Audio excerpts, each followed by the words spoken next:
ವೀಕ್ಷಕರೇ, ಇವತ್ತಿನ ಸಂದರ್ಶನದಲ್ಲಿ ನಮ್ಮ ಜೊತೆ ಇದ್ದಾರೆ ಕುಂದಗೋಳ ತಾಲೂಕು ಕಮಡೊಳ್ಳಿ ಗ್ರಾಮ ಪಂಚಾಯಿತಿಯ ಅಧ್ಯಕ್ಷರಾದಂತಹ ಶ್ರೀಯುತ ರಾಜೇಂದ್ರ ಟಾಕಪ್ಪ ಶೇರ್ಮಣ್ಣವರ್ ಸರ್ ಹಾಗೂ ಉಪಾಧ್ಯಕ್ಷರಾದಂತಹ ಶ್ರೀಯುತ ಶೇಖರ್ ರಾಮಪ್ಪ ಮರೆಪ್ಪನವರ್ ಸರ್. ಇವರಿಗೆ ನಮ್ಮ politiciansindia.com ವತಿಯಿಂದ ಹಾರ್ದಿಕ ಸ್ವಾಗತ ಸರ್. ನಮಸ್ತೆ.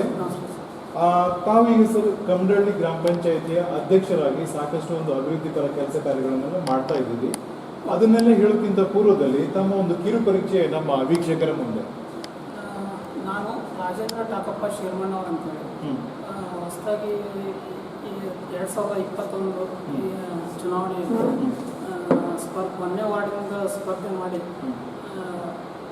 ಆಯ್ಕೆಯಾಗಿ ತದನಂತರ ಅಧ್ಯಕ್ಷರಾಗಿ ಚುನಾಯಿತರಾಗಿದ್ದೀವಿ. ತುಂಬ ಸಂತೋಷ ಸರ್. ಹಾಗೆಯೇ ಸರ್, ತಾವು ಒಂದು ಈಗ ಕಮಡೊಳ್ಳಿ ಗ್ರಾಮ ಪಂಚಾಯತಿ ವ್ಯಾಪ್ತಿಯಲ್ಲಿ ಒಂದು ಚುನಾಯಿತಗೊಂಡು ಉಪಾಧ್ಯಕ್ಷರಾಗಿ ಆಯ್ಕೆಯಾಗಿದ್ದೀರಿ ಸರ್. ಸಾಕಷ್ಟು ಒಂದು ಅಭಿವೃದ್ಧಿಪರ ಕೆಲಸ ಕಾರ್ಯಗಳನ್ನು ಕೂಡ ಮಾಡ್ತಾ ಇದ್ದೀರಿ. ತಮ್ಮ ಒಂದು ಕಿರು ಪರಿಚಯ ನಮ್ಮ ವೀಕ್ಷಕರ ಮುಂದೆ. ನನ್ನ ಹೆಸರು ಶೇಖರ್ ರಾಮಪ್ಪ ಮರೆಯಪ್ಪ. ನಾನು 5ನೇ ವಾರ್ಡಿನಲ್ಲಿ ಆಯ್ಕೆಯಾಗಿ ಬಂದಿದ್ದೇನೆ. ಸಾಮಾನ್ಯ ಕ್ಷೇತ್ರದಲ್ಲಿ ಆಯ್ಕೆಯಾಗಿ ಬಂದು ಈಗ ಗ್ರಾಮ ಪಂಚಾಯತಿ ಉಪಾಧ್ಯಕ್ಷನಾಗಿ ನೇಮಕಗೊಂಡಿರುತ್ತೇನೆ. ಅದೇ ರೀತಿಯಾಗಿ ರಾಜೇಂದ್ರ ಸರ್, ಈಗ ತಾವು ಈಗ ಕಮಡೊಳ್ಳಿ ಗ್ರಾಮ ಪಂಚಾಯತಿ ಅಧ್ಯಕ್ಷರಾಗಿದ್ದೀರಿ. ಈಗ ತಮಗೆ ಒಂದು ಕೇಳೋದೇನಂತಂದರೆ, ತಾವು ಈಗ ಒಂದು ರಾಜಕೀಯಕ್ಕೆ ಸರ್ ಯಾವಾಗ ಮತ್ತೆ ಹೇಗೆ ಬಂದ್ರಿ ಸರ್? ಸರ್, ನಾವು ನಮ್ಮ ತಂದೆಯವರು ಇವರು ಜುಟ್ಟಲರ ಗೋವಿಂದಪ್ಪ ಜುಟ್ಟಲ್ ಅಂತೇಳಿ ಅವರು ಶಾಸಕರಿದ್ರು ನಮ್ಮ ಕುಂದಗೋಳ ಮತಕ್ಷೇತ್ರದಿಂದ 1986ರಿಂದ 89 ಅವ್ರ ಹಿನ್ನೆಲೆಯೊಳಗೆ ನಮ್ಮ ತಂದೆಯವರು ಗ್ರಾಮ ಪಂಚಾಯತ್ 2 ಸಲ ಸದಸ್ಯರಿದ್ರು ಸರ್. ಸದಸ್ಯರಿದ್ರು. ಅವಾಗಿಂದ ನಮ್ಗೆ ಸ್ವಲ್ಪ ರಾಜಕೀಯ ಒಡನಾಟ ಶುರುವಾಯಿತು. ನಾವು BSc ಕಲಿತಾ ವ್ಯಾಸಂಗ ಮಾಡ್ತಾ ಇದ್ವಿ ಸರ್. ಆವಾಗ ನಮ್ಗೆ ಅಷ್ಟು ಇದು ಟಚ್ ಇದ್ದಿಲ್ಲ ಸರ್. ಆಮೇಲೆ ನಮ್ಮ ಫಾದರ್ ತೀರ್ಕೊಂಡು ಮರಣ ಹೊಂದಿದ್ರು. ನಾವು ಆಮೇಲೆ ನಮ್ಮ ಜೊತೆ ಚಂದ್ರಶೇಖರ್ ಜೊತೆ ಅವ್ರು ಕೊಟ್ಟಾಗ ಒಡನಾಟ ಬೆಳೆದ 1ನೇ ವಾರ್ಡ್ನಿಂದ ಆಯ್ಕೆಯಾಗಿ ಈಗ ಅಧ್ಯಕ್ಷರಾಗಿ ಚುನಾಯಿತಗೊಂಡಿರ್ತೀರಿ ಸರ್. ಹಾಗೆಯೇ ಶೇಖರ್ ಸರ್, ತಾವು ಒಂದು ಈಗ ಉಪಾಧ್ಯಕ್ಷರಾಗಿದ್ದೀರಿ ಕಮಡೊಳ್ಳಿ ಗ್ರಾಮ ಪಂಚಾಯತಿ ವ್ಯಾಪ್ತಿಯಲ್ಲಿ. ತಮ್ಮ ಒಂದು ಪ್ರಾರಂಭದಿಂದ ಬಂದ ಒಂದು ನಾಯಕತ್ವ ಗುಣ ರಾಜಕೀಯಕ್ಕೆ ಹೇಗೆ ಬಂದ್ರಿ ಸರ್ ತಾವು? ಹೈಸ್ಕೂಲ್ ಲೆವೆಲಲ್ಲೇ ಇದ್ದಾಗ, ಹೈಸ್ಕೂಲ್ ಲೆವೆಲ್ ಮತ್ತು PUC ಇದ್ದಾಗ ನಾನು SFI ಒಳಗೆ ಇದ್ದೆ. SFI ಒಳಗೆ ಕೆಲಸ ಮಾಡ್ತಿದ್ದೆ.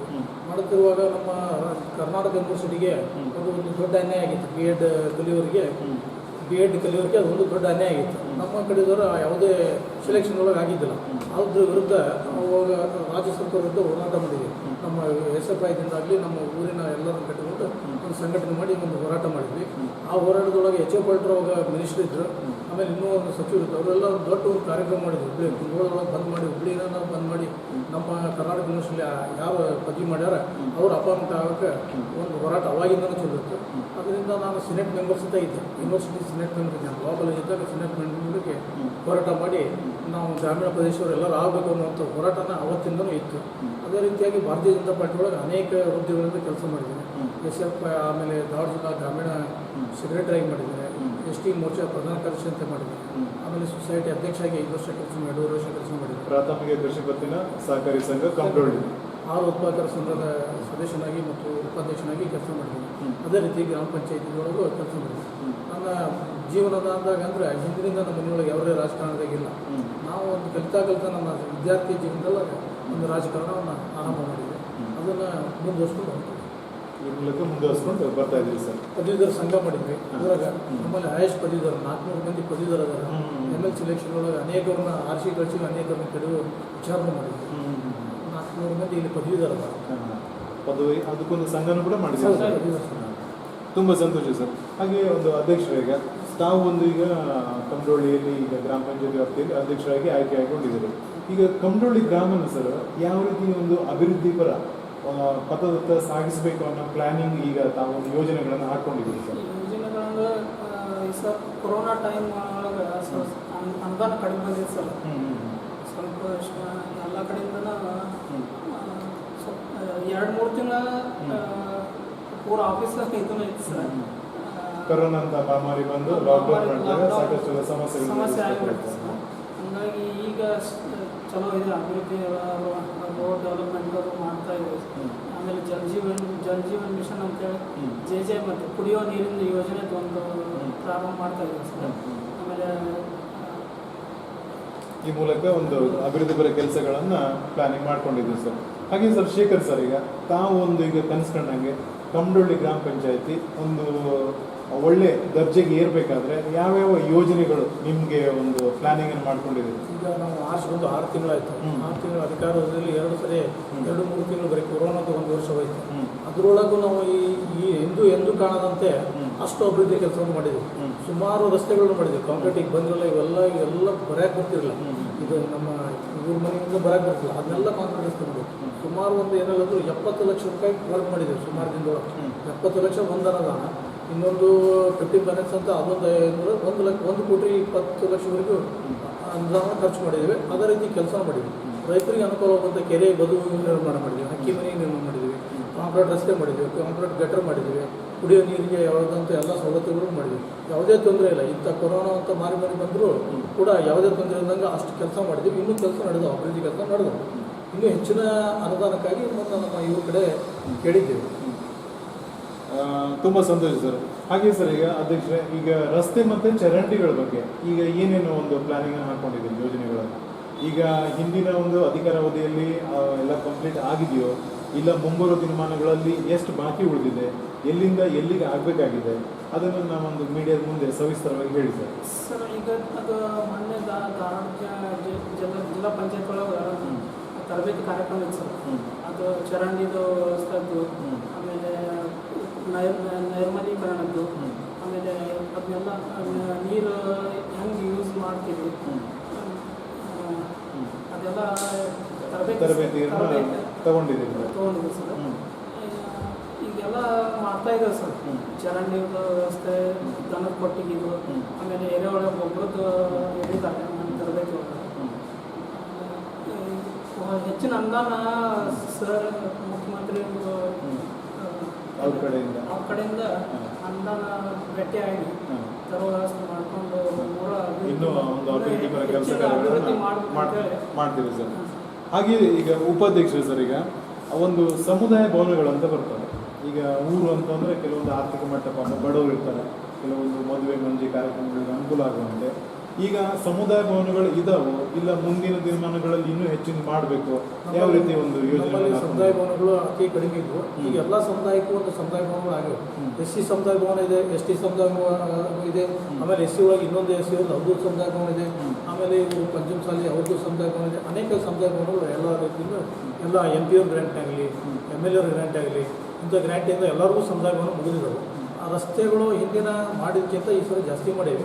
ಇನ್ನೊಂದು ಸ್ವಲ್ಪ ದೊಡ್ಡ ಅಮೌಂಟಿನ ರಸ್ತೆಗಳು ಇದ್ದಾವೆ. ನಮ್ಮೂರಾಗ ಅನೇಕ ಕಾಲೇಜುಗಳು ಇದೆ. ಡಿಗ್ರಿ ಕಾಲೇಜ್ ಇದೆ.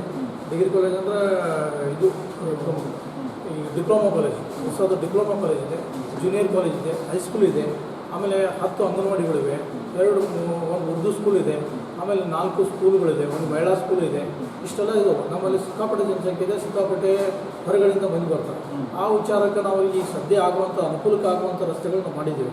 ಇನ್ನೊಂದು ಮಠದಿಂದ ಹಿಡಿದು ನಮ್ಮ ಇಂದಿರಾನಗರವರೆಗೂ ಒಂದು ರಸ್ತೆ ಇದೆ, ಮೇನ್ ರಸ್ತೆ. ಆ ರಸ್ತೆ ಆಗಬೇಕು. ಈಗ ಸದ್ಯ ಆಗಬೇಕಂದ್ರೆ ಅಲ್ಲಿ ನಮಗೆ ಡಿಗ್ರಿ ಕಾಲೇಜ್ ಮತ್ತು ಇದು ಜೂನಿಯರ್ ಕಾಲೇಜ್ ಎಲ್ಲ, ಅಂಗನವಾಡಿ, ಮಠದ ಸ್ಕೂಲ್, ಇಂಗ್ಲೀಷ್ ಮೀಡಿಯಂ ಸ್ಕೂಲ್ ಎಲ್ಲ ಆಗ್ತವೆ. ಆ ರೋಡಿಗೆ ಹೆಚ್ಚು ಆದ್ಯತೆ ಕೊಟ್ಟು ಅದನ್ನು ಮಾಡೋಕ್ಕೆ ನಮ್ಮ ಗ್ರಾಮ ಪಂಚಾಯತಿ ಎಲ್ಲ ಮೆಂಬರ್ಗಳು ಸಹಕಾರದಿಂದ ಅದನ್ನು ಪ್ರಯತ್ನ ಪಡ್ತಾ ಇದ್ದೇವೆ. ಹೆಚ್ಚುವರಿ ಅನುದಾನವನ್ನು ಯಾವ್ದಾರ ನಮ್ಮ ಶಾಸಕರಲ್ಲಿ ಯಾರಲ್ಲಿ ಕೇಳಿ ಅದನ್ನು ಮಾಡೋಕ್ಕೆ ಪ್ರಯತ್ನ ಪಡ್ತೀವಿ. ತುಂಬ ಸಂತೋಷ ಸರ್. ಈಗ ಶಾಲಾ ಕಾಲೇಜುಗಳು ಅಂತಂದರೆ ಇಲ್ಲಿ ಸಾಕಷ್ಟು ಇದೆ. ಈಗ ಅಲ್ಲಿ ಒಂದು ಮಕ್ಕಳಿಗೆ ಬಿಸಿ ಊಟದ ವ್ಯವಸ್ಥೆ ಎಲ್ಲ ಆಗ್ತಾ ಇದೆ, ಬಟ್ ಕುಡಿ ನೀರಿನ ವ್ಯವಸ್ಥೆ ಸಮರ್ಪಕವಾಗಿ ಇರೋಂಗಿಲ್ಲ ಸರ್. ಈಗ ತಾವೇನು ಸರ್, ಈಗ ಗ್ರಾಮ ಪಂಚಾಯತ್ ಕಂಡೋಳಿ ಜಲಜೀವನ ಮಿಷನ್ ಅಂತೇಳಿ ಪ್ಲಾನಿಂಗ್ ಮಾಡ್ಕೊಂಡಿದ್ದೀವಿ. ಅಲ್ಲಿ ಸರ್ ಕುಡಿ ನೀರಿನ ವ್ಯವಸ್ಥೆ ಎಲ್ಲ ಅಲ್ಲಿಗಾಯಿತು, ಇಲ್ಲ ಇಡೀ ಗ್ರಾಮ ಪಂಚಾಯತಿಗಾಯಿತು, ಏನೇನು ಯೋಜನೆಗಳನ್ನ ಹಾಕೊಂಡಿದ್ದೀವಿ ನಾವು? ಈಗ ಆಲ್ರೆಡಿ ಬಿಸಿ ಊಟ ಬರುವ ಮುನ್ನ ಎಲ್ಲ ಗ್ರಾಮ ಪಂಚಾಯತಿ ಎಲ್ಲ ಸ್ಕೂಲ್ಗೆ ತಾತ್ಕಾಲಿಕ ಕುಡಿಯೋ ನೀರಿನ ವ್ಯವಸ್ಥೆ ಮಾಡ್ಕೊಟ್ಟಿದ್ದೀವಿ. ಆಮೇಲೆ MP ಅವರಿಂದ ಅವರು ಟಾಯ್ಲೆಟ್ ಹೈಟೆಕ್ ಟಾಯ್ಲೆಟ್ ಅನ್ನೋರು ಮಾಡಿದ್ದಾರೆ ಜೂನಿಯರ್ ಕಾಲೇಜಿಗೆ. ಇವೆಲ್ಲ ಮಾಡಿದ್ದಾರೆ. ಬಿಸಿ ಊಟದಕ್ಕೆ ನೀರಿದ್ದಕ್ಕೆ ಯಾವುದೇ ತೊಂದರೆ ಇಲ್ಲ. ಸ್ಕೂಲಿಗೆ 24 hours ನೀರು ಕೊಟ್ಟಿದ್ದೆ. ಅವ್ರಿಗೆ ಒಂದು ನಳನ ಸಪ್ರೇಟು, ಅವ್ರಿಗೆ ವಾಕ್ ಚಾಲು ಮಾಡಿ ನೀರು ಬರ್ತೈತೆ. ಯಾವುದೇ ತೊಂದರೆ ಇಲ್ಲ. ನಮ್ಮಲ್ಲೇ ನೀರಿನ ಗುಣಮಟ್ಟ ಕಡಿಮೆ ಇದೆ. ಫಿಲ್ಟರ್ ನೀರು ಬೇಕು ನಮ್ಮಲ್ಲಿ. ಕ್ಲೋರೈಡ್ ಮಿಕ್ಸಿತ ಐತೆ ನೀರು. ಆ ವಿಚಾರಕ್ಕೆ ನಾವೇನು ಮಾಡಿದ್ವಿ, 3 CU ಅದು ನಮ್ಮಲ್ಲಿ ಈ ನೀರು ಶುದ್ಧ ಘಟಕಗಳು ಮೂರು ಮಾಡಿದ್ದೀವಿ. ಅವು 3 ಚಾಲ್ತಿ ಇದಾವೆ. ಅವ್ರು ಕುಡಿಯೋಕ್ಕಾಗಿ ಒಂದು 4 ಬಾಟ್ಲೆ ಅವ್ರು ಇವರಿಂದ ತುಂಬಿಕೊಂಡು ಹೋಗ್ತಾರೆ. ಉಳಿದು ಯೂಸ್ ಮಾಡೋಕ್ಕೆ ಎಲ್ಲ ಸ್ಕೂಲಿಗೆ ನಳ ಕೊಟ್ಟು ಸಪ್ರೇಟ್ ನಮ್ಮ ಗ್ರಾಮ ಪಂಚಾಯತಿಯಿಂದ ಸಪ್ರೇಟಾಗಿ ನಳ ಕೊಟ್ಟಿದೆ. ಯಾವುದೇ ತೊಂದರೆ ಇಲ್ಲ. ಆ ಮೂಲಕ ಕುಡಿಯುವ ನೀರಿನ ವ್ಯವಸ್ಥೆಯನ್ನು ಸಾಕಷ್ಟು ಮಾಡಿದ್ದೀವಿ ಸರ್. ತುಂಬ ಸಂತೋಷ. ಹಾಗೆ ಸರ್ ಅಧ್ಯಕ್ಷರು, ಈಗ ಮಹಿಳೆಯರಿಗೆ ಮತ್ತು ಅಂಗವಿಕಲರಿಗೆ ಈಗ ಸರ್ಕಾರದ ವತಿಯಿಂದ ಸಾಕಷ್ಟು ಯೋಜನೆಗಳು ಬರ್ತವೆ. ಅವು ಆ ಯೋಜನೆಗಳು ಫಲಾನುಭವಿಗಳಿಗೆ ಒಂದು ಪಟ್ಟಿ ಮಾಡಿ ನೀವು ಒಂದು ತಲುಪಿಸುವಂಥ ವ್ಯವಸ್ಥೆಯನ್ನು ಯಾವ್ಯಾವ ರೀತಿ ಮಾಡ್ತೀರಿ? ಅದು 18 ಹೋದ ಲಾಸ್ಟ್ ಯೋಜನೆ ಕೊಟ್ಟಿದ್ದು ಫೈನಾನ್ಸ್ ಒಳಗೆ ಅದು ಇಂಡಿವಿಜುವಲ್ ಆಗಿ ಕೊಡ್ತಿದ್ರು. ಈಗ ಬಂದ್ ಮಾಡಿದ್ದಾರೆ ಸರ್. ಈಗ ಅದು ನಾವು ಯೋಜನೆಗೆ ಅಮೌಂಟ್ನ ಇದು ಮಾಡ್ಬೇಕಂತ ಉಪಾಧ್ಯಕ್ಷರು ಸರ್, ಅದು ಅವರಿಗೆ ಒಂದು ಫಲಾನುಭವಿಗಳಿಗೆ ಯಾವ್ಯಾವ ರೀತಿ ಅದನ್ನು ಅನುಕೂಲ ಮಾಡಿಕೊಡ್ತೀರಿ? ವಿಶೇಷ ಅಂಗವಿಕಲ ಚೇತನರಿಗೆ ನಮ್ಮಲ್ಲಿ ಬಂದಂಥ ಅಮೌಂಟ್ನಾಗ ಸ್ಕೂಲ್ಗಳಾಗ ರ್ಯಾಂಪ್ ಮತ್ತು ಅವರಿಗೆ ಬರುವಂಥ ಇದನ್ನು ಓದುವಂಥ ಸೈಕಲ್ ಈ ಥರ ಅನುಕೂಲ ಮಾಡುವಂಥ ಮಾಡೋಕ್ಕೆ ಅನುಕೂಲ ಆಗುತ್ತೆ ಅಷ್ಟೇ. ಆ ಒಂದು ವ್ಯವಸ್ಥೆಗಳನ್ನು ಜಾರಿ ಮಾಡಿಕೊಡ್ತೀರಿ ಸರ್. ತುಂಬ ಸಂತೋಷ ಸರ್. ಹಾಗೆ ಒಂದು ಕಮಡೊಳ್ಳಿ ಗ್ರಾಮ ಪಂಚಾಯತಿ ವ್ಯಾಪ್ತಿಯಲ್ಲಿ ಸರ್ ಸ್ಮಶಾನ ಅಭಿವೃದ್ಧಿ ಯಾವ ಥರ ಅದು ಇದೆ ಸರ್, ನಡೀತಾ ಇದೆ? ಅದಕ್ಕೊಂದು ಯಾವ್ಯಾವ ರೀತಿ ಯೋಜನೆಗಳನ್ನು ಹಾಕ್ಕೊಂಡಿದ್ದೀರಿ? ಯಾಕಂತಂದರೆ ಸಾಕಷ್ಟು ಈಗ ಅಲ್ಲಿ ಒಂದು ಸರಿಯಾದ ರಸ್ತೆ ಇರೋಂಗಿಲ್ಲ, ಕಂಟಿ ಮುಳ್ಳು ಜಾಡು ಅದೆಲ್ಲ ಇರ್ತದೆ. ಅದೆಲ್ಲ ಈಗ ಒಂದು ಅಭಿವೃದ್ಧಿ ಅಂದರೆ ಇದೆಯೋ ಅಥವಾ ಇನ್ನು ಅದನ್ನು ಅಭಿವೃದ್ಧಿ ಪಡಿಸ್ಬೇಕು? ಅಭಿವೃದ್ಧಿ ಮಾಡ್ತಾ ಇದ್ದೀವಿ ಸರ್. ಹಾಂ, ಈಗ ಒಂದೊಂದಾಗಿ ಅದು ಸ್ಟ್ರೀಟ್ ಲೈಟ್ ಅವೆಲ್ಲ ವ್ಯವಸ್ಥೆ ಮಾಡ್ತಾ ಇದೆ ಸರ್. ಆಮೇಲೆ ಅಭಿವೃದ್ಧಿ ರಸ್ತೆ ಎಲ್ಲ ಇದೆ. ಆದರೆ ಇನ್ನೂ ಹೆಚ್ಚಿನ ಅನುದಾನ ಹಾಕಿ ನಾವು ಗೌರ್ಮೆಂಟ್ ಅನುದಾನ ಬಂದಾಗ ಅಭಿವೃದ್ಧಿ ಪಡಿಸ್ಬೇಕು ಅನ್ನೋ ವ್ಯವಸ್ಥೆ ಇದೆ ಸರ್. ಹಾಗೆ ಸರ್ ಉಪಾಧ್ಯಕ್ಷರೇ, ಈಗ ರೈತರಿಗೆ ಸಾಕಷ್ಟು ಕೆಲಸ ಕಾರ್ಯಗಳು ಬೇಕಾಗ್ತದೆ. ನಮ್ಮ ಹೊಲ ನಮ್ಮ ದಾರಿ, ಆಮೇಲೆ ಕೆಲವೊಂದು ಬದುಗಳ ನಿರ್ಮಾಣ, ಆಮೇಲೆ ಕೃಷಿ ಚಟುವಟಿಕೆಗಳಿಗೆ ಸಂಬಂಧಪಟ್ಟಂಗೆ ಈ ಒಂದು ಕೃಷಿ ಹೊಂಡ ನಿರ್ಮಾಣ ಮಾಡೋದಾಗಲಿ, ಆ ಒಂದು ಕೆಲವೊಂದು ವ್ಯವಸ್ಥೆಗಳನ್ನೆಲ್ಲ ಯಾವ್ಯಾವ ರೀತಿ ನಾವು ಅಭಿವೃದ್ಧಿ ಪಡಿಸ್ಬೇಕನ್ನೋದು ಒಂದು ಯೋಜನೆ ಹಾಕ್ಕೊಂಡಿದ್ದೀವಿ. ಸರ್ಕಾರಿ ಒಂದು ಯೋಜನೆ ಯಾವ ಥರ ರೈತರಿಗೆ, ಪ್ರತಿ ರೈತರಿಗೂ ಬದು ಮತ್ತು ಕೆರೆ ನಮ್ಮ ಧಾರವಾಡ ಜಿಲ್ಲೆಯಲ್ಲಿ ಹೈಯೆಸ್ಟ್ ಮಾಡಿದ್ದೀವಿ. ಹೈಯೆಸ್ಟ್ ಕೆರೆ ಮತ್ತು ಬದುವನ್ನು ಹೈಯೆಸ್ಟ್ ಮಾಡಿದ್ದೀವಿ. ಪ್ರತಿಯೊಬ್ಬರು ಯಾರು ಕೊಡ್ತಾರ ಒಂದು ಟೆಂಡರ್ ಹೊಡಿಸಿ ಅವ್ರ ಹೆಸರು ತಗೊಂಡು ಸ್ವತಃ ಅವ್ರಿಗೆ ಲೇಬರ್ನ ಕೊಡಿಸಿ ಅವ್ರ ಕೆಲಸ ಮಾಡಿದ್ದೀವಿ. ಇಲ್ಲಿವರೆಗೆ ಹೆಚ್ಚು ಈ ಒಂದು 4 ತಿಂಗಳ ಹೈಯೆಸ್ಟ್ ಕೆಲಸ ಮಾಡಿದ್ದೀವಿ. ನಮ್ಮ ಧಾರವಾಡ ಡಿಸ್ಟಿಕ್ಕೆ ಫಸ್ಟ್ ಮಾಡಿದ್ದೀವಿ. ಎಲ್ಲ ರೈತರಿಗೆ ಅನುಕೂಲ ಮಾಡಿದ್ದೀವಿ. ಸ್ಮಶಾನ ಅಂತ ಅಂದಾಗ ನಮ್ಮಲ್ಲಿ 2 ಮುಸ್ಲಿಂ ಸಮುದಾಯದ ಸ್ಮಶಾನ ಅದಾವೆ, 3 ನಮ್ಮ ಉಳಿದ ಇತರೆ ಸಮಾಜದವರು, ಒಂದು ST ಒಂದು ರಿಯಲ್ ಆಗಿ ಈಗ ರೀಸೆಂಟಾಗಿ ಖರೀದಿ ಮಾಡಿದ್ದೀವಿ. ಅವಕ್ಕೆಲ್ಲವೂ ಸಿಟ್ಲೈಟ್ ಹಾಕಿದ್ದೀವಿ. ಇನ್ನೂ ಅನೇಕ ಕೆಲಸ ಅಲ್ಲಿ ಮಾಡಬೇಕು. ನಾವು ಬಂದು ಈಗ 8 ತಿಂಗಳ ಇನ್ನೂ ಮಾಡಿಲ್ಲ. ಇನ್ನೂ ಭಾಳ ಕೆಲಸ ಐತಿ, ಮಾಡಬೇಕು. ಮುಳ್ಳು ಗಂಟೆ ಇವೆಲ್ಲ ಬೆಳೆದವು, ಅವತ್ತು ಬೇಲಿ ಹಾಕಬೇಕು, ಕಿಂಚಿಕ್ ಮಾಡಬೇಕು, ಇವೆಲ್ಲ ಬೆಳೆದವು ಸರ್. ಸರಿ, ಬರುವ ಅನುದಾನದೊಳಗೆ, ಬರುವ ಒಂದು NRG ಅಮೌಂಟ್ನೊಳಗೆ ಆ ವಿಶೇಷ ಅನುದಾನ ಅವ್ರಿಗೆ ಹಾಕಿ ನಾವು ಕೆಲಸ ಮಾಡಬೇಕು. ಹಾಗೆ ಸರ್, ಈಗ ತಮ್ಮ ಒಂದು ಗ್ರಾಮದ ವ್ಯಾಪ್ತಿಯಲ್ಲಿ ಬೀದಿ ದೀಪಗಳು, ವಿದ್ಯುತ್ ಬಗ್ಗೆ ಯಾವ ರೀತಿ ಒಂದು ಯೋಜನೆಗಳನ್ನು ಹಾಕೊಂಡಿದ್ದೀವಿ ಸರ್? ನಾವು ಈಗ ಅದು ಇದು ಫ್ಲಡ್ ಲೈಟ್ ಅದು ಕಾರ್ನರ್ಗೆಲ್ಲ ಹಾಕಿದ್ದೀವಿ ಸರ್. ಆಮೇಲೆ ಊರು ಹೊರಗೆ ಮೇನ್ ರೋಡಲ್ಲಿ ಅದೆಲ್ಲ ಅಭಿವೃದ್ಧಿ ಮಾಡ್ತಾ ಇದ್ದೀವಿ ಸರ್. ಈಗ ಹೊಸದಾಗಿ ನಾವು ಟೈಮ್ ಬೇಕು ಸರ್, ಅದಕ್ಕೆ ಈಗ ಮಾಡ್ತಾ ಇದ್ದೀವಿ ಸರ್. ಒಂದು ಅನುದಾನ ನೋಡ್ಕೊಂಡು ನಮ್ಮ ಪಂಚಾಯತಿಗೆ ಒಂದು ಎಲ್ಲ ಕಮಿಟಿಯವರು ಒಪ್ಪಿಗೆ ತಗೊಂಡು ಮಾಡಬೇಕು ಸರ್. ಹಾಗೆ ಉಪಾಧ್ಯಕ್ಷ ಸರ್, ಈಗ ತಮ್ಮ ಒಂದು ಕ್ಷೇತ್ರದ ವ್ಯಾಪ್ತಿಯಲ್ಲಿ ಹೈ ಮಾಸ್ಕ್ ಈ ಥರ ಏನಾದರೂ ಅಳವಡಿಸಿದಿರೋ? ನಾವು ಈಗ ಆಲ್ರೆಡಿ ಹೈ ಮಾಸ್ಕ್ ನಾವು ಎಲ್ಲಿ ಅವಶ್ಯಕತೆ ಇದೆ ಮಾರ್ಕೆಟ್ ರೋಡ್ನಾಗ, ಮಟಲ್ ಸ್ಕೂಲು, ಆಮೇಲೆ ಸ್ಮಶಾನ, ಆಮೇಲೆ ಕ್ರಾಸ್ ಕೊಡುವಲ್ಲಿ ಈಗ ಆಲ್ರೆಡಿ ಜಿಲ್ಲಾ ಪಂಚಾಯತಿ ಮತ್ತು ತಾಲೂಕು ಪಂಚಾಯತಿಯವರ ಕಡೆಯಿಂದ ರಿಕ್ವೆಸ್ಟ್ ಮಾಡಿ, ಆಮೇಲೆ ನಮ್ಮ ಗ್ರಾಮ ಪಂಚಾಯತಿಯಿಂದ ಸುಮಾರು ಒಂದು 10-15 ಊರಲ್ಲಿ ಆಲ್ರೆಡಿ ಎಲ್ಲಿ ಬೇಕಲ್ಲಿ ಅವಶ್ಯಕತೆಯಲ್ಲಿ ಹಾಕಿದ್ದೀವಿ. ಆಮೇಲೆ ಸೊಸೈಟಿ ಕಡೆ ರಾತ್ರಿ ರೇಷನ್ ಕೊಡುವ ಅನುಕೂಲ ಆಗಲಿ, ಈ ಥರ ಎಲ್ಲ ಕಡೆ ಹೈ ಮಾಸ್ಕ್ ಆಲ್ರೆಡಿ ಹಾಕಿದ್ದೇವೆ. ಮೋರ್ ದೆನ್ 60-70% ಆಗಿದೆ ಆಲ್ರೆಡಿ. ತುಂಬ ಸಂತೋಷ ಸರ್. ಹಾಗೆ ಸನ್ಮಾನ ಶ್ರೀ ಬೊಮ್ಮಾಯಿ ಸರ್, ಈಗೇನು ಕರ್ನಾಟಕ ರಾಜ್ಯದ ಮುಖ್ಯಮಂತ್ರಿ ಇದ್ದಾರೆ, ಅವರ ತವರೂರು ಸರ್. ಈಗ ಆ ನಿಟ್ಟಿನಲ್ಲಿ ತಾವು ಸರ್ ಇನ್ನೂ ಹೆಚ್ಚಿನ ಒಂದು ಅಭಿವೃದ್ಧಿ ಪದತ್ತ ಸಾಗಬೇಕು ಕಮಡೊಳ್ಳಿ. ಅದಕ್ಕೆ ಯಾವ್ಯಾವ ರೀತಿ ಒಂದು ರೂಪುರೇಷೆಗಳನ್ನು ಪ್ಲಾನಿಂಗ್ ಮಾಡ್ಕೊಂಡಿದ್ದೀರಿ ಸರ್? ಇಲ್ಲ ಒಂದು ಕಡೆ ತಮಗೆ ಒಂದು ಅನುದಾನ ಸಾಕಾಗ್ತಾ ಇಲ್ಲ ಸರ್, ಈಗ ಕನ್ವಿನ್ಸ್ ಮಾಡಿ ಇನ್ನೂ ಹೆಚ್ಚಿನ ಅನುದಾನ ತಗೊಂಡು ಬರೋಣ, ಆಮೇಲೆ ಏನು ಊರಿನ ಅಭಿವೃದ್ಧಿ ಇನ್ನೂ ಹೆಚ್ಚಿನ ಒಂದು ರೀತಿಯಲ್ಲಿ ಮಾಡೋಣ ಅಂತೇಳಿ ಅದಕ್ಕೆ ಯಾವ ರೀತಿ ರೂಪುರೇಷೆಗಳನ್ನು ಹಾಕ್ಕೊಂಡಿದ್ದೀವಿ? ನಮ್ಮ ಊರಿನ ಪ್ರತಿಯೊಬ್ಬ ನಾಗರಿಕರ ಒಂದೇ ವಿಚಾರ, ಮಾನ್ಯ ನಮ್ಮ ಊರಿನವರು ಈ ರಾಜ್ಯದ ಮುಖ್ಯಮಂತ್ರಿ ಅನ್ನುವಂಥ ಈ ಘೋಷಣೆ ಬಸವರಾಜ ಆದಾಗ ಬೊಮ್ಮಾಯಿ ಸರ್. ಬಸವರಾಜ ಬೊಮ್ಮಾಯಿ ಸಾಹೇಬ್ ಆದಾಗ ಘೋಷಣೆ ಆದಾಗ ಹಾ. ಎಲ್ಲರಿಗೂ ಸಂತೋಷದ ವಿಷಯ ಆಯಿತು. ಇನ್ಮೇಲೆ ಅದರ ನಮ್ಮ ಊರಿನ ದವಾಖಾನೆ ಒಂದು ಪರಲೆ ರೀತಿ ಅನ್ನುವಂಥ ಭಾವನೆದೊಳಗೆ ಎಲ್ಲರೂ ಇದ್ದಾರೆ. ನಮ್ಮ ಊರಿನವರು ನಮ್ಮ ಗ್ರಾಮ ಪಂಚಾಯತಿ ಮೆಂಬರ್ನ ಎಲ್ಲ 20 ಮಂದಿಗಳು ಹೋಗಿ ಅವರಿಗೆ ಒಂದು ಸನ್ಮಾನ ಮಾಡಿ ನಮ್ಮ ಊರಿನ ಅನೇಕ ತೊಂದರೆಗಳನ್ನು ಒಂದೊಂದು ಯಾದಿ ಮಾಡಿ ಇವನ್ನ ಬಗೆಹರಿಸಿಕೊಡ್ರಿ ಅಂತೇಳಿ ನಮ್ಮ ಗ್ರಾಮ ಪಂಚಾಯತಿ ನಮ್ಮ ಅಧ್ಯಕ್ಷರು ಮತ್ತು ನಾವು ಮತ್ತು ಎಲ್ಲ ಸದಸ್ಯರು ಕೂಡಿಕೊಂಡು ಹೋಗಿ ಅವ್ರಿಗೆ ಮನವಿ ಕೊಟ್ಟು ಅವ್ರನ್ನ ಬಗೆಹರಿಸಿಕೊಂಡು ನಮ್ಮ ಪಂಚಾಯತಿಗೆ ಹೆಚ್ಚಿನ ಅನುದಾನ ತರೋಕೆ ನಾವು ಪ್ರಯತ್ನ ಮಾಡ್ತೀವಿ. ತುಂಬ ಸಂತೋಷ ಸರ್. ಹಾಗೆ ಸರ್ ಅಧ್ಯಕ್ಷರು, ಈಗ ಒಂದು ಬಡವರಿಗೆ ಒಂದು ಮನೆ ನಿರ್ಮಾಣ ಅಂತ ಬರ್ತದೆ ಆಶ್ರಯ ಯೋಜನೆ. ಆ ಒಂದು ವ್ಯವಸ್ಥೆಯನ್ನು ಈಗ ಮುಂದೆ ಈಗ ಫಲಾನುಭವಿಗಳಿಗೆ ಕೊಡಿಸುವಂಥ ವ್ಯವಸ್ಥೆ ಹೇಗೆ ಆಗಬೇಕನ್ನೋದು ತಮ್ಮ ವಿಚಾರ ಸರ್. ಈಗ ಕೊರೋನಾ ಟೈಮ್ ಬಂದಾಗ ಸರ್ ಇವು ವಸತಿ ಯೋಜನೆದು ಯಾವ ಬಂದಿಲ್ಲ ಸರ್. ಈಗ ನೆಕ್ಸ್ಟ್ ಯೋಜನೆ ಆಯ್ಕೆಗಳು ಜಾಸ್ತಿ ಫಲಾನುಭವಿಗಳು ಬೇಡ್ತಾ ಇದ್ದಾರೆ ಸರ್. ಅವರು ಕೊಡೋದು 10-15 ಅಷ್ಟೇ ಬರ್ತಾ ಇದೆ. ಈ ವರ್ಷ ಒಟ್ಟು ಬಂದಿದೆ ಸರ್. ಈಗ ವಸತಿ ಸಚಿವರು 100 ಮನೆ ಕೊಡ್ತೇವೆ ಅಂತ ಇದು ಮಾಡಿದ್ದಾರೆ ಸರ್. ಅವು ಬಂದಮೇಲೆ ಫಲಾನುಭವಿಗಳಿಗೆ ಆಯ್ಕೆ ಮಾಡಿ ಮಾಡ್ತಾರೆ ಸರ್. ತುಂಬ ಸಂತೋಷ ಸರ್. ಹಾಗೆ ಉಪಾಧ್ಯಕ್ಷರು, ಈಗ ಕೇಂದ್ರದಲ್ಲಿ ಸನ್ಮಾನ್ಯ ಶ್ರೀ ಪ್ರಧಾನಮಂತ್ರಿಯವರು, ನಮ್ಮ ಪ್ರಧಾನಿಗಳು ಅವರೇನು ಸ್ವಚ್ಛತೆ ಬಗ್ಗೆ ಸಾಕಷ್ಟು ಒಂದು ಅಭಿಯಾನವನ್ನು ಹಮ್ಮಿಕೊಳ್ತಾರೆ ಸರ್. ಈಗ ತಾವು ಈ ಕಮಡೋಳಿ ಗ್ರಾಮ ಪಂಚಾಯತಿ ವ್ಯಾಪ್ತಿಗೆ ಒಳಪಟ್ಟಂತೆ ಈಗ ಒಂದು ಈ ಶೌಚಾಲಯಗಳ ನಿರ್ಮಾಣ ಮಾಡೋದಾಗಲಿ, ಕಾಮನ್ ಟಾಯ್ಲೆಟ್ಸ್ ಆಗಲಿ, ಮತ್ತು ಜೊತೆಗೆ ಈ ಕೆರೆಗಳು ಸರ್ ಸಾಕಷ್ಟೆಲ್ಲ ಹೂಳು ತುಂಬಿರ್ತದೆ. ಈ ಹಿಂದೆ ಕೂಡ ಮಾತಾಡಿದ್ದೀವಿ. ಆ ಕೆರೆ ಹೂಳೆತ್ತುವಂಥ ಒಂದು ಕಾರ್ಯಕ್ರಮಗಳೆಲ್ಲ ಹೇಗಾಗಿದೆ ಸರ್? ಈಗ ಹಿಂದಿನ ಅಧಿಕಾರವಧಿಯಲ್ಲಿ ಆಗಿದೆಯೋ, ಇನ್ನು ಮುಂದೆ ಇನ್ನೂ ಕೂಡ ಹೆಚ್ಚಿನ ಒಂದು ಕೆಲಸ ಕಾರ್ಯಗಳು ಆಗಬೇಕು? ನಮ್ಮಲ್ಲಿ ಕುಡಿ ಕೆರೆ ಅಂತೂ ಯಾವುದೂ ಇಲ್ಲ ಸರ್. ಕುಡಿ ಕೆರೆ ಇರೋದ್ರಿಂದ ನಾವು ಈಗಂತೂ ಎಲ್ಲ ನಮ್ಮ ಬೋರ್ವೆಲಿಂದ ಏನದು ಕೆರೆ ಹೂಳೆತ್ತುವ ಕಾರ್ಯಕ್ರಮ ಆಲ್ರೆಡಿ 1-2 ಕೆರೆಗಳು ಹಿಂದೆ ಆಗಿದೆ ಸರ್. ಇನ್ನು 1-2-3 ಕೆರೆಗಳು ಮಾಡ್ಬೋದು. ನಾವು ಕೆರೆ ಮಾಡೋದ್ರಿಂದ ನಮ್ಮಲ್ಲಿ ದನಕರುಗಳಿಗೆ ಕುಡಿಯೋಕ್ಕೆ, ಅದಕ್ಕೆ ಬೇಸಿಗೆ ಒಳಗೆ ಬೈದೊಳಗೆ ಇದಕ್ಕೆಲ್ಲ ಅನುಕೂಲ ಆಗ್ತದೆ. ಆ ವಿಚಾರದಿಂದ ನಮಗೆ NRG ಇದ್ರೊಳಗೆ ಹೆಚ್ಚಿನ ಅಮೌಂಟ್ ಹಾಕೊಂಡು ಅದು ಮಾಡ್ತೀವಿ. ಆಮೇಲೆ ಸ್ವಚ್ಛತೆ ಮತ್ತು ನೈರ್ಮಲೀಕರಣ ಬಗ್ಗೆ ವಿಚಾರ ಮಾತಾಡೋದಾದರೆ ಈ ಕಾಮನ್ ಟಾಯ್ಲೆಟ್ಸ್ ಅಂತ ಆ ಥರ ಈಗ ಅಂದರೆ ಬಯಲು ಮುಕ್ತ ಶೌಚಾಲಯ ಆ ಥರ ಒಂದು ಗ್ರಾಮವನ್ನು ನಿರ್ಮಾಣ ಮಾಡಬೇಕು. ಆಲ್ರೆಡಿ ನಮ್ಮಲ್ಲಿ ಆಲ್ರೆಡಿ ಒಂದು ಅಪ್ಲಿಕೇಶನ್ ಕೊಟ್ಟಿದ್ರು. ಸುಮಾರು ಒಂದು 100-120 ಮಂದಿ ಅಪ್ಲಿಕೇಶನ್ ಕೊಟ್ಟಿದ್ರು. ನಮ್ಮದು ಇದು ಬೇಕು, ಶೌಚಾಲಯ ಬೇಕಂತ. ಈಗ ಆಲ್ರೆಡಿ ಪ್ರೋಸೆಸ್ ನಡೆದಿದೆ ಸರ್. ಪ್ರತಿ ಮನೆಗೂ ಒಂದು ಶೌಚಾಲಯ ಆಗುವಂಥ ಯೋಜನೆ ಬಂದಿದೆ. ಆ ಥರ ಎಲ್ಲರೂ ಕಟ್ಕೊತಾರೆ. ಯಾರು ಕಟ್ಕೊತಾರೆ ಅವ್ರು ಇಮಿಡಿಯೇಟ್ ಅಮೌಂಟು ಜಮಾ ಆಗ್ತದೆ. 15,000 ಅಮೌಂಟ್ ಜಮಾ ಆಗ್ತದೆ. ಯಾರು ಕಟ್ಕೊಂಡು ಅವ್ರನ್ನ ಫೋಟೋ ಕೊಟ್ಟು ಅವತ್ತೇ ಜಮಾ ಆಗ್ತದೆ. ಹೀಗಾಗಿ ಎಲ್ಲರಿಗೂ ಅನುಕೂಲ ಆಗಿದೆ. ಆಮೇಲೆ ಇಂಡಿವಿಜುವಲ್ ಮಾಡಿದೆ ಸರ್. ಅದು ಇದ್ರದ್ದು ಉಪಯೋಗ ಆಗಿದೆ. ನಮ್ಮಲ್ಲಿ ಇಂಡಿವಿಜುವಲ್ ಎಲ್ಲ ಪ್ರತಿ ಮನೆಗೂ ಶೌಚಾಲಯ ನಿರ್ಮಾಣ ಆಗಿದೆ. ಆಮೇಲೆ ನಮ್ಮ ಇದು ಸ್ವಚ್ಛತಾ ಅನುಕೂಲವಾಗಿ ನಮ್ಮ ಇದು ರಾಜ್ಯ ವಿಲೇವಾರಿ ಘಟಕ ಒಂದು ಹೊಸ ವೆಹಿಕಲ್ ತೊಗೊಂಡಿದ್ದೀವಿ. ಮನೆಗೆ 2 ಪ್ಲಾಸ್ಟಿಕ್ ಬುಟ್ಟಿ ಕೊಡಾಗುತ್ತೆ. ಅವನ್ನೆಲ್ಲ ಸಂಗ್ರಹಿಸಿ ಒಂದು ಕಡೆ ಡೆಪ್ ಮಾಡ್ತೀವಿ. ಮೂಲಕ ಒಂದು ಸ್ವಚ್ಛತೆ ಬಗ್ಗೆ ಎಲ್ಲ ಒಂದು ವ್ಯವಸ್ಥೆಗಳನ್ನು ಮಾಡ್ಕೊಂಡಿದ್ದೀವಿ ಸರ್.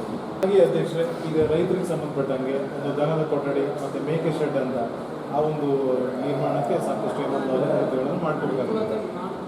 ಅದನ್ನು ಯಾವ್ಯಾವ ರೀತಿ ರೈತರು ಕೆಲವೊಂದು ಫಲಾನುಭವಿಗಳಿಗೆ ಪಟ್ಟಿ ಮಾಡಿ ಕೊಡಿಸೋ ವ್ಯವಸ್ಥೆ ಆಗ್ತಾ ಇದೆ? ರೈತರು ಆಗ ಆಲ್ರೆಡಿ ಅರ್ಜಿ ಕೊಟ್ಟಿದ್ದಾರೆ ಸರ್. ದನದ ಕೊಠಡಿ ಇದು ಮೇಕೆ ಶೆಡ್ ಅದೆಲ್ಲ ಅರ್ಜಿ ಕೊಟ್ಟಿದ್ದಾರೆ. ಅವು ಅನುದಾನದೊಳಗೆ ಅರ್ಜಿ ಒಳಗೆ ಅದು ಅಮೌಂಟ್ ಅವ್ರಿಗೆ ಕೊಡಿಸುವಂಥ ವ್ಯವಸ್ಥೆಯನ್ನು ಮಾಡ್ತಾರೆ. ತುಂಬ ಸಂತೋಷ ಸರ್. ಹಾಗೆ ಉಪಾಧ್ಯಕ್ಷರು ಸರ್, ಈಗ ಸ್ಥಳೀಯ ಶಾಸಕರಿಂದ ನಿಮಗೆ ಅಭಿವೃದ್ಧಿ ಕೆಲಸಗಳಿಗೆ ಯಾವ ರೀತಿ ಸಹಾಯ ಮತ್ತು ಸಹಕಾರ ಸಿಗ್ತಾ ಇದೆ? ನಾವು ಈಗ ಇನ್ನೂವರೆಗೂ ನಾವು ಶಾಸಕರನ್ನ 1-2 ಸಲ ಭೇಟಿಯಾಗಿದ್ದೀವಿ. ಅನೇಕ ಅನುದಾನ ಕೇಳಿದ್ದೇವೆ, ಕೊಡ್ತೀವಿ ಅಂತ. ಅವ್ರಿಗೂ ಅನುದಾನ ಬಂದಿಲ್ಲ, ಅನುದಾನ ಬಂದು ಕೊಡ್ತೀವಿ ಅಂತ ಭರವಸೆ ಕೊಟ್ಟಿದ್ದೀವಿ. ತುಂಬ ಸಂತೋಷ ಸರ್. ಹಾಗೆ ಹಿಂದಿನ ವರ್ಷ ಕೊರೋನಾ ಅಂತ ಮಹಾಮಾರಿ ರೋಗ ಬಂದು ಸಾಕಷ್ಟು ಸಮಸ್ಯೆ ಆಯಿತು. ಆ ಒಂದು ವೇಳೆಯಲ್ಲಿ ತಾವು ಈಗ ಅಧ್ಯಕ್ಷರು ಮತ್ತು ಉಪಾಧ್ಯಕ್ಷರಾಗಿ ಈ ಒಂದು ಕಮಡೋಳಿ ಗ್ರಾಮ ಪಂಚಾಯತಿ ವ್ಯಾಪ್ತಿಯಲ್ಲಿ ಏನೇನು ಕೆಲಸ ಕಾರ್ಯಗಳನ್ನು ಮಾಡಿದ್ದೀರಿ ಸರ್? ಸರ್, ಈ ಕೊರೋನಾ ಮಹಾಮಾರಿ ಬಂದ ಮೇಲೆ ಸರ್ ನಾವು ಫೆಬ್ರವರಿ ನಮ್ಮದು ಅಧಿಕಾರ ಸ್ವೀಕಾರ ಮಾಡಿದ್ವಿ ಸರ್. ಆಮೇಲೆ ಕೊರೋನಾ ಸ್ಟಾರ್ಟ್ ಆಗಿ ಒಂದು 3 ತಿಂಗಳಾಯಿತು. ಎಲ್ಲ ಕೆಲಸ ಸ್ಟಾಪ್ ಆಗಿಬಿಟ್ಟು ಸರ್. ಲಾಕ್ಡೌನ್ ಜಾರಿ ಸಾಕಷ್ಟು ತೊಂದರೆಗಳ ಜನಸಾಮಾನ್ಯರಿಗೆ, ಊರಲ್ಲಿ ಜನಸಾಮಾನ್ಯರಿಗೆ, ಆಮೇಲೆ ಕಿರಾಣಿ ವ್ಯಾಪಾರಸ್ಥರು ಎಲ್ಲರಿಗೂ ಯಾವುದೋ ಒಟ್ಟು ಬಡ ಜನರಿಗೆ ಎಲ್ಲರಿಗೂ ತೊಂದರೆ ಆಗಿದೆ ಸರ್. ಆ ಒಂದು ವೇಳೆಯಲ್ಲಿ ತಮ್ಮ ಒಂದು ಕೆಲಸ ಕಾರ್ಯಗಳೆಲ್ಲ ಹೇಗಿದ್ದು ಸರ್? ಊರಲ್ಲಿ ಸ್ಯಾನಿಟೈಸೇಷನ್ ಮಾಡಿಸೋದು, ಊರಲ್ಲಿ ಅವೇರ್ನೆಸ್ ಮೂಡಿಸೋದು ಜನರಿಗೆ, ಇದನ್ನೆಲ್ಲ ಮಾಡಿದ್ವಿ ಸರ್. ಆಮೇಲೆ ಒಂದು ಕೋವಿಡ್ ಸೆಂಟರ್ನು ಓಪನ್ ಮಾಡಿ ಸರ್. ಅದು ನಮ್ಮ ಊರಿಂದ ಇದಕ್ಕೆ ಯಾವುದೋ ಒಂದು ಪೇಷಂಟ್ ಇದು ಆಗಲಿಲ್ಲ, ಇದು ಬರಲಿಲ್ಲ. ಅದು ಒಂದು ನಮ್ಗೆ ಆ ಮೂಲಕ ಅಷ್ಟು ಒಂದು ಅವೇರ್ನೆಸ್ ಅನ್ನು ಕ್ರಿಯೇಟ್ ಮಾಡಿದ್ವಿ ಸರ್.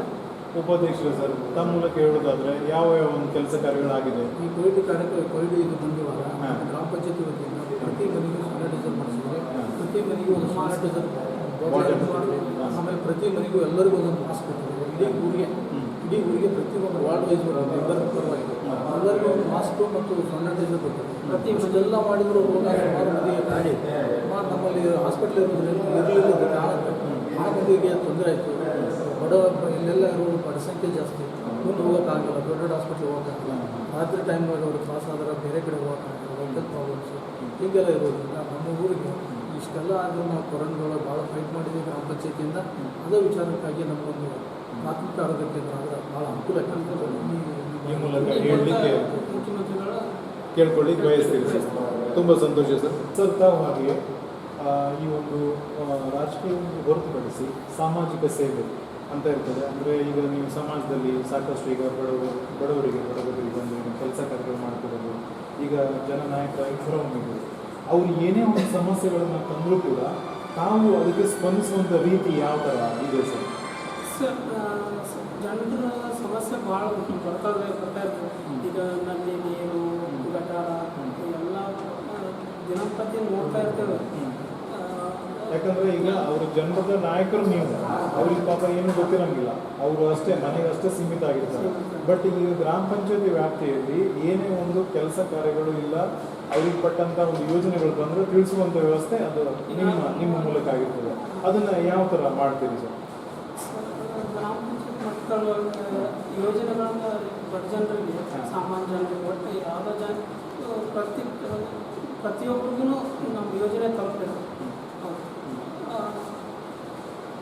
ಪ್ರತಿಯೊಬ್ಬರಿಗೆ ತಲುಪಬೇಕು. ಆ ಮೂಲಕ ಅದು ಯಾವುದೇ ಟೈಮಲ್ಲಿ ಅವರು ಎಂಥದೇ ಸಮಸ್ಯೆಗಳನ್ನು ತಂದರೂ ಕೂಡ ನೀವು ಅದನ್ನು ಆಲಿಸಿ ಜನಪ್ರತಿನಿಧಿಗಳು ಏನಂತ ಪರಿಹಾರ ಮಾಡುವಂಥ ವ್ಯವಸ್ಥೆಯನ್ನು ಮಾಡ್ತೀರಿ ಸರ್. ತುಂಬ ಸಂತೋಷ. ಉಪಾಧ್ಯಕ್ಷರೇ, ತಾವು ಒಂದು ಈಗ ರಾಜಕೀಯ ಹೊರತುಪಡಿಸಿ ಸಾಮಾಜಿಕ ಕೆಲಸ ಕಾರ್ಯಗಳನ್ನು ಯಾವ ಥರ ಮಾಡ್ತಾ ಇದ್ದೀರಿ? ನಾವು ಇದು ಗ್ರಾಮ ಪಂಚಾಯತಿ ಮೆಂಬರ್ ಆಗಿದ್ದ ಪೂರ್ವದಲ್ಲಿ ಅನೇಕ ಎಲ್ಲ ನಮ್ಮ ಬಡವರಿಗೆ ಆಗಲಿ ಇದಕ್ಕಾಗಲಿ ಕೆಲವೊಂದು ಪತ್ರದಾಗಲಿ, ವಿಧವಾ ಆಗಲಿ, ವೃದ್ಧಾಪ್ಯ ವೇತನ ಆಗಲಿ, ಇದೆಲ್ಲ ನಮ್ಗೆ ಹೇಳಿದವ್ರನ್ನ ಯಾರು ಬರ್ತಾರೋ ಅವ್ರು ಮಾಡಿಸ್ಕೊಟ್ಟಿರ್ತೇವೆ. ಅದು ಅಲ್ಲದೆ ನಮ್ಮ ಕೊರೋನಾ ಟೈಮ್ದೊಳಗೆ ಮಹಾಮಾರಿಗಾಗಿ ದುಡ್ಡಂಥ ನಮ್ಮ ಅಂಗನವಾಡಿ ಕಾರ್ಯಕರ್ತರು, ಆಶಾ ಕಾರ್ಯಕರ್ತರು, ಗ್ರಾಮ ಪಂಚಾಯತಿ ಕಾರ್ಯಕರ್ತರು, ಇವರಿಗೆ ಎಲ್ಲರ ಸಿಬ್ಬಂದಿಗೆ ಕಿಟ್ ವಿತರಣೆ ಇಂಥವೆಲ್ಲ ಮುಖಾಂತರ ಮಾಡ್ತೀವಿ. ಯಾವುದೇ ಕೆಲಸ ನಮ್ಮ ಮಾಡೋದು ವಾರ್ಡಲ್ಲ, ನಮ್ಮ ಊರಿನವರು ಯಾವುದೇ ನಮ್ಮ ಕೈಗೆ ಆಗ್ತೈತೆ ಅನ್ನೋ ಕೆಲಸ ಅಂತಂದ್ರೆ ಯಾವುದೇ ಕಾರಣಕ್ಕೂ ಅದನ್ನು ಮಾಡುವಂಥ ವಿಚಾರ ನಮ್ಮ ವ್ಯವಸ್ಥೆ. ತುಂಬ ಸಂತೋಷ ಸರ್. ಹಾಗೆಯೇ ಸರ್, ಅಧ್ಯಕ್ಷರೀಗ ತಾವು ಕಮಡೊಳ್ಳಿ ಗ್ರಾಮ ಪಂಚಾಯತಿಯ ಅಧ್ಯಕ್ಷರಾಗಿದ್ದೀರಿ, ಶೇಖರ್ ಸರ್ ತಾವು ಉಪಾಧ್ಯಕ್ಷರಾಗಿದ್ದೀರಿ. ಅದಕ್ಕೆ ತಕ್ಕಂತೆ ಈಗ ಮತ ಬಾಂಧವರು ತಮ್ಮನ್ನು ಕೈ ಹಿಡಿದು ಈ ಒಂದು ಅಧಿಕಾರವನ್ನು ಕೊಟ್ಟಿದ್ದಾರೆ. ಅವರಿಗೆ ತಾವು ಯಾವ ರೀತಿ ಅಭಿನಂದನೆಯನ್ನು ಹೇಳಲಿಕ್ಕೆ ಬಯಸ್ತೀರಿ? ಮಕ್ಕಳಿಗೆ ಚುನಾವಣೆ ಒಳಗೆ ಭಾಳ ಜನ ಸ್ಪಂದನೆ ಮಾಡಿ ನಮ್ಮ ಇವ್ರು ಮಾಡ್ಬೋದು ಅಂತೇಳಿ ಓಟ್ ಹಾಕಿ ಗೆಲ್ಸಿದ್ದಾರೆ. ನಮ್ಮಲ್ಲಿ ಒಂದು ವಿಶ್ವಾಸ ಇಟ್ಟು ಗೆಲ್ಸಿದ್ದಾರೆ ಸರ್. ಅದನ್ನು ನಾವು ಉಳಿಸ್ಕೊಂಡು ಹೋಗ್ಬೇಕು, ಜನಪ್ರತಿನಿಧಿಗಳಾಗಿ ಎಲ್ಲ ಮೆಂಬರ್ಗಳು ಉಳಿಸ್ಕೊಂಡು ಹೋಗ್ಬೇಕು. ಅದು ಮತ್ತೆ ಕರ್ತವ್ಯ. ಆ ಮೂಲಕ ಅವರಿಗೆ ಅಭಿನಂದನೆ ಹೇಳಲಿಕ್ಕೆ ಬಯಸ್ತೀರಿ ಸರ್. ತಾವು ಉಪಾಧ್ಯಕ್ಷರೇ, ತಾವು ಯಾವ ರೀತಿ ಒಂದು ಜನರಿಗೆ ಅಭಿನಂದನೆ ಹೇಳಲಿಕ್ಕೆ ಬಯಸ್ತೀರಿ? ಕುಂದೊಳ್ಳಿ ಯಾವತ್ತು ಮತದಾರರು, 5ನೇ ವಾರ್ಡಿನ ಮತದಾರರು ನಮ್ಮ ನಂಬಿ ಒಂದು ಓಟನ್ನು ಹಾಕಿರ್ತಾರೆ. ಅವರ ಬಲಗೈಯ ಬಳ್ಳಿಗೆ ಒಂದು ಕರೆ ಮಸಿ ಹಚ್ಚಿ ಒಂದು ಓಟ್ ಹಾಕಿರ್ತಾರೆ. ಆ ಕರೆ ಮಸಿಗೆ ಯಾವುದೇ ಚ್ಯುತಿ ಬಾರದ ಹಾಗೆ, ಅವರ ಓಟಿಗೆ ಯಾವುದೇ ಚ್ಯುತಿ ಬಾರದ ಹಾಗೆ ನಡೆದುಕೊಳ್ಳುವುದು ನಮ್ಮ ಆದ್ಯ ಕರ್ತವ್ಯವಾಗಿರ್ತದೆ. ಯಾವತ್ತೂ ಮತದಾರರಿಗೆ ನಾವು ಯಾವುದೇ ಮೋಸವನ್ನು ಮಾಡುವುದಿಲ್ಲ ಅಂತೇಳಿ ಈ ನಿಮ್ಮ ಒಂದು ವಾಹಿನಿ ಮುಖಾಂತರ ಅವರಿಗೆ ಅಭಿನಂದನೆ. ತುಂಬ ಸಂತೋಷ ಸರ್. ಇಷ್ಟೊತ್ತು ನಮ್ಮ ಹಾಗೂ ನಮ್ಮ ವೀಕ್ಷಕರ ಮುಂದೆ ತಮ್ಮ ರಾಜಕೀಯ ಅನುಭವ, ಅಭಿವೃದ್ಧಿ ಕೆಲಸ ಹಾಗೂ ಸಮಾಜ ಸೇವೆಗಳನ್ನು ಹಂಚಿಕೊಂಡಿದ್ದಕ್ಕೆ ತಮಗೆ ತುಂಬ ಹೃದಯದ ಧನ್ಯವಾದಗಳು ಸರ್. ತಾವು ನೋಡಿದ್ರಲ್ಲ ವೀಕ್ಷಕರೇ, ಕುಂದಗೋಳ ತಾಲೂಕು ಕಮಡೊಳ್ಳಿ ಗ್ರಾಮ ಪಂಚಾಯಿತಿಯ ಅಧ್ಯಕ್ಷರಾದಂತಹ ಶ್ರೀಯುತ ರಾಜೇಂದ್ರ ಟಾಕಪ್ಪ ಶಿರ್ಮಣ್ಣವರ್ ಹಾಗೂ ಉಪಾಧ್ಯಕ್ಷರಾದಂತಹ ಶ್ರೀಯುತ ಶೇಖಪ್ಪ ರಾಮಪ್ಪ ಮರೆಪ್ಪನವರ್ ಇವರ ಮಾತುಗಳನ್ನು, ಇವರ ಇನ್ನಷ್ಟು ಹೆಚ್ಚಿನ ಮಾಹಿತಿಗಾಗಿ ಲಾಗಿನ್ ಆಗಿ www.politiciansinIndia.com. ಜೈ ಹಿಂದ್, ಜೈ ಕರ್ನಾಟಕ.